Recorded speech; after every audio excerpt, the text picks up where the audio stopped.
अनाया परीक्षे से जैसे ही मिलेगी उसको तरह तरह की बातें सुनाएगी और इस किस्म की बात करेगी कि परीक्षे के दिल में वो बातें बैठ जाएंगी। मतलब ये है कि उसको एहसास दिलाने की कोशिश करेगी कि आखिर उसकी असल में औकात है क्या। ये बात उसको काफ़ी ज़्यादा परेशान करती है, लेकिन परीक्षा फिर भी हिम्मत नहीं हारती है और वो उसको तरीके से ही बात को फिसलाने की कोशिश करती है, क्योंकि वो जानती है कि अगर वो नाया के साथ कोई भी ऐसी बात करेगी तो उसका नुकसान सिर्फ और सिर्फ मिनाल को ही होगा, जिसकी वजह से वो इस बात को इग्नोर करने की कोशिश करती है। लेकिन जी आप देखेंगे कि साफ साफ कह देता है बारी कि अगर तुम्हें कोई भी मसला या कोई भी बात अनाया ने की है तो तुम मुझे ज़रूर बताना, किसी किस्म और के बारे में मत सोचना। लेकिन अनाया ठान चुकी है कि अब वो मज़ीद इन लोगों की ज़िंदगियों में घुसकर इन लोगों की ज़िंदगियों को ऐसे तबाह करेगी कि ये लोग याद रखेंगे। आप देखेंगे कि बहुत ज़्यादा परिशे हैरान होती है और कहती है कि आखिर मुझे समझ नहीं आ रही कि नाया अभी तक आपको नहीं भूल पाई। उसकी ज़ुबान पर सिर्फ़ और सिर्फ़ आपका ही ज़िक्र, आपका ही नाम है।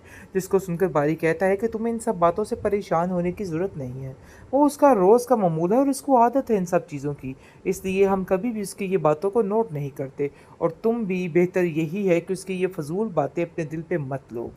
आप देखेंगे कि बहुत ज़्यादा परेशान है अलीज़े और उसकी सास उसको तसल्ली दे रही है और कहती है, अलीज़े तुम्हें परेशान होने की कोई ज़रूरत नहीं है, मैं तुम्हारे साथ हूँ, ज़हीब तुम्हारे साथ है और हम कभी भी तुम्हें ऐसे टूटा हुआ नहीं देख सकते हैं। देखो पहले भी तो तुम अपनी ज़िंदगी को गुजार ही रही थी ना और कितनी मुतमिन थी, और अब भी तुम्हें ऐसे ही साबित कदम रहना है। तुम्हारा ये टूटना हमें भी तोड़ के रख देगा, इस चीज़ को समझने की ज़रूरत है। जिस पर बेचारी खामोश हो जाती है और कहती है कि मुझे पहले वाक़ई में ये सब कुछ महसूस नहीं होता था, लेकिन अब जैसे ही मुझे एक उम्मीद मिली थी तो इस चीज़ को मैं काफ़ी ज़्यादा दिल पे ले गई हूँ। लेकिन ज़ुहैब अभी भी उससे वैसे ही प्यार करता है और उसको तसल्ली देता है और कहता है कि मेरी उम्मीद अभी भी नहीं टूटी है। मुझे यकीन है बहुत जल्द सब कुछ ठीक हो जाएगा, इसलिए तुम भी इन सब बातों को लेके परेशान ना हो। जो कुछ कहा है ना वो उसका अपना फ़ेल है और अपना ज़हन है, तो इसलिए मैं किसी के ज़हन के मुताबिक नहीं चल सकता, ये बात तुम याद रखना। आप देखेंगे कि रुमैसा बड़े दिनों से नोट कर रही है कि काफ़ी ज़्यादा आलम का मूड जो है वो अब बदलने की कोशिश कर रहा है अपनी बीवी ज़ुबैदा के साथ, और ये चीज़ उसको बर्दाश्त नहीं हो रही है, क्योंकि जैसे ही वो बार-बार देखती है कि आलिम आकर खाना-पीना हर चीज़ आकर ज़ुबैदा को ही कह रहा है और कहता है कि देखो ज़ुबैदा मुझे खाना दे दो या ऐसे कर दो।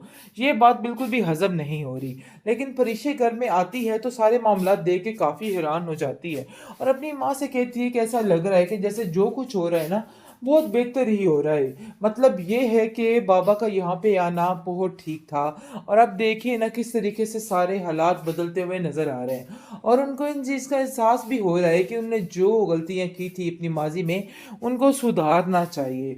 लेकिन अब ये अलहदा बात है कि हमारे दिल में उनके लिए कोई जगह नहीं है। लेकिन उसकी माँ उसको समझाने की कोशिश करती है और बेटा कहती है कि बेटा फ़िज़ूल बातें करने की कोई ज़रूरत नहीं है। अपने दिल को इन इन बातों की जगह मत दो। मतलब ये है कि इस तरह की फ़िज़ूल बातें सोचकर तुम क्या साबित करना चाहती हो? अब तो इन बातों का कोई जवाब नहीं बनता है। मैं तुम्हें सिर्फ़ इतना कहने की कोशिश कर रही हूँ कि अपने दिल से इस तरह की बातें निकाल के अपने दिल को साफ़ कर लो। अब आलिम बदल चुके हैं और उनके सारे रवैये भी बदल चुके हैं।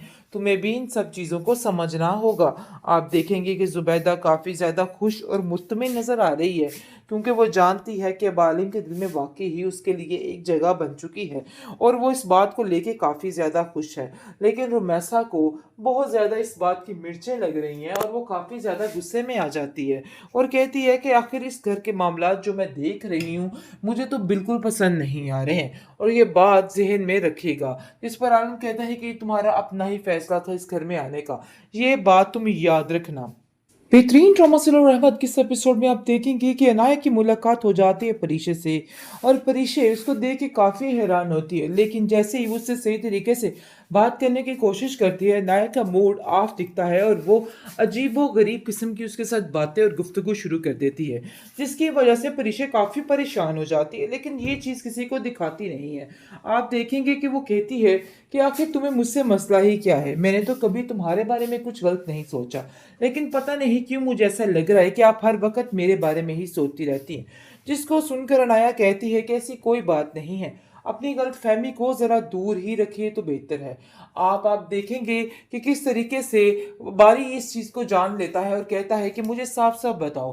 तुम्हारे चेहरे पे साफ लिखा है कि तुम किसी बात को लेके बहुत ज़्यादा परेशान हो। क्या मैं तुमसे पूछ सकता हूँ कि असल वजह क्या बनी और तुम क्यों इतनी परेशान हो?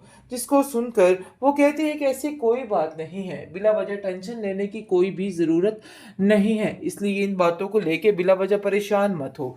दूसरी तरफ काफ़ी परेशान हो चुकी है अब जाकर ज़ुहैब और उसकी माँ, क्योंकि वो जान चुके हैं कि अब ये मामला आगे लेके जाना है और किस तरीके से बेचारी इस अलीज़े से बात की जाए और उसको बताया जाए कि तुम्हारा इलाज नहीं हो सकता है। जिस पर जैसे ही ज़ुहैब उसको बता देता है और उसकी माँ भी आकर अलीज़े को तसल्ली देती है और कहती है कि बेटा हमने तुम्हें इसी रूप में ही एक्सेप्ट किया है और ये कभी भी मत सोचना कि हम तुमसे अलहदा हो जाएंगे या दूर हो जाएंगे। तुम्हारे लिए हमारे दिल में वही इज्जत वही प्यार रहेगा और ये कभी ख़त्म नहीं हो सकता। अलीज़ा कहती है कि बात तो ठीक है, लेकिन पता नहीं क्यों मुझे ऐसा लगता है कि जैसे ज़ुहैब की ज़िंदगी में कोई कमी सी है और इस कमी को पूरी करने के लिए मुझे कुछ भी करना पड़े मैं कर जाऊँगी। आगे से आप देखेंगे कि ज़ुहैब उसको यकीन दिलाता है और कहता है कि तुम्हें फ़िक्र करने की ज़रूरत नहीं है, इन फ़िज़ूल बातों को अपने दिल में जगह मत दो। जिसने जो कुछ कहा है ना वो उसका अपना फ़ेल है और अपना ज़हन है, तो इसलिए मैं किसी के ज़हन के मुताबिक नहीं चल सकता, ये बात तुम याद रखना। आप देखेंगे कि रुमैसा बड़े दिनों से नोट कर रही है कि काफ़ी ज़्यादा आलम का मूड जो है वो अब बदलने की कोशिश कर रहा है अपनी बीवी ज़ुबैदा के साथ और ये चीज़ उसको बर्दाश्त नहीं हो रही है, क्योंकि जैसे ही वो बार-बार देखती है कि आलिम आकर खाना-पीना हर चीज़ आकर ज़ुबैदा को ही कह रहा है और कहता है कि देखो ज़ुबैदा मुझे खाना दे दो या वैसे कर दो। ये बात बिल्कुल भी हज़म नहीं हो रही।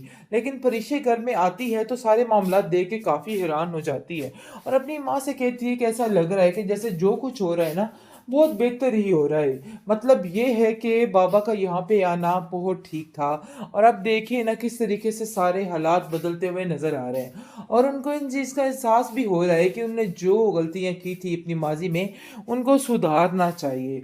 लेकिन अब ये अलहदा बात है कि हमारे दिल में उनके लिए कोई जगह नहीं है। लेकिन उसकी माँ उसको समझाने की कोशिश करती है और बेटा कहती है कि बेटा फ़िज़ूल बातें करने की कोई ज़रूरत नहीं है। अपने दिल को इन इन बातों की जगह मत दो। मतलब ये है कि इस तरह की फ़िज़ूल बातें सोचकर तुम क्या साबित करना चाहती हो? अब तो इन बातों का कोई जवाब नहीं बनता है। मैं तुम्हें सिर्फ़ इतना कहने की कोशिश कर रही हूँ कि अपने दिल से इस तरह की बातें निकाल के अपने दिल को साफ़ कर लो। अब आलिम बदल चुके हैं और उनके सारे रवैये भी बदल चुके हैं। तुम्हें भी इन सब चीज़ों को समझना होगा। आप देखेंगे कि ज़ुबैदा काफ़ी ज़्यादा खुश और मुत्तमिन नज़र आ रही है, क्योंकि वो जानती है कि अब आलिम के दिल में वाक़ई ही उसके लिए एक जगह बन चुकी है और वो इस बात को लेके काफ़ी ज़्यादा खुश है। लेकिन रुमैसा को बहुत ज़्यादा इस बात की मिर्चें लग रही हैं और वो काफ़ी ज़्यादा गुस्से में आ जाती है और कहती है कि आखिर इस घर के मामलात जो मैं देख रही हूँ, मुझे तो बिल्कुल पसंद नहीं आ रहे हैं और ये बात ज़हन में रखिएगा। इस पर आलम कहता है कि तुम्हारा अपना ही फ़ैसला था इस घर में आने का, ये बात तुम याद रखना।